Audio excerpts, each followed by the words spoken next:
పాకిస్తాన్ ఒకప్పుడు మన దేశంలో భాగంగా ఉండేది. కానీ ఇప్పుడు ఒక స్వతంత్ర దేశం. పాకిస్తాన్ మొత్తం జనాభా ఎంతుందో తెలుసా?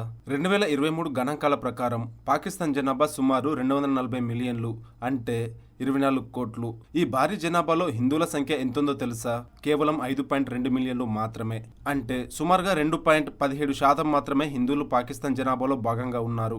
అయితే మన దేశంలో ముస్లింలను మైనారిటీలుగా ఎలా పరిగణిస్తామో పాకిస్తాన్లో కూడా హిందువుల్ని మైనారిటీగా గుర్తిస్తారు. మీకో విషయం తెలుసా? ఈ ప్రపంచం మొత్తంలో ఏ దేశంలో ఎక్కువ మంది శాతం హిందువులు ఉన్నారో తెలుసా? భారతదేశ జనాభాలో 78.9% హిందువులుండగా నేపాల్ దేశ జనాభాలో 80.6% మంది హిందువులున్నారు.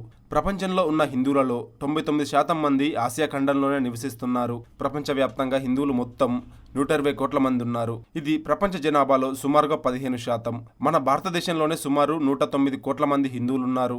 వ్యూస్ రీసెర్చ్ సెంటర్ అంచనా ప్రకారం 2050 నాటికి ప్రపంచ హిందూ జనాభా సుమారు 1.4 బిలియన్లకు చేరుకోనుంది. ఇది ప్రపంచ జనాభాలో 15% ఉంటుంది. మతాల వారీగా ప్రపంచ జనాభా శాతం చూసుకుంటే క్రైస్తవులు 31%తో మొదటి స్థానంలో ఉండగా తర్వాత ముస్లింలు 24%, ఆ తర్వాత హిందువులు 15%గా ఉన్నారు. ఈ వాస్తవాలను మనం తెలుసుకోవాలి, పంచుకోవాలి. మతం కంటే మానవత్వం గొప్పదని గుర్తుపెట్టుకోవాలి. ఈ వీడియో మీకు నచ్చితే లైక్ చేయండి, అలాగే మీ ఫ్రెండ్స్ తో షేర్ చేయండి. మరిన్ని ఇలాంటి వీడియోస్ కోసం ఛానల్ ని సబ్స్క్రైబ్ చేసుకోండి. ప్రేమ, పెళ్లి, ఉద్యోగం, ఆరోగ్యం ఏ సమస్యలైనా కేవలం మీ ఫోటో మరియు చేయి చూసి ఉచితంగా జ్యోతిష్యం చెప్పబడును. ఈ కింది నంబర్ను సంప్రదించండి.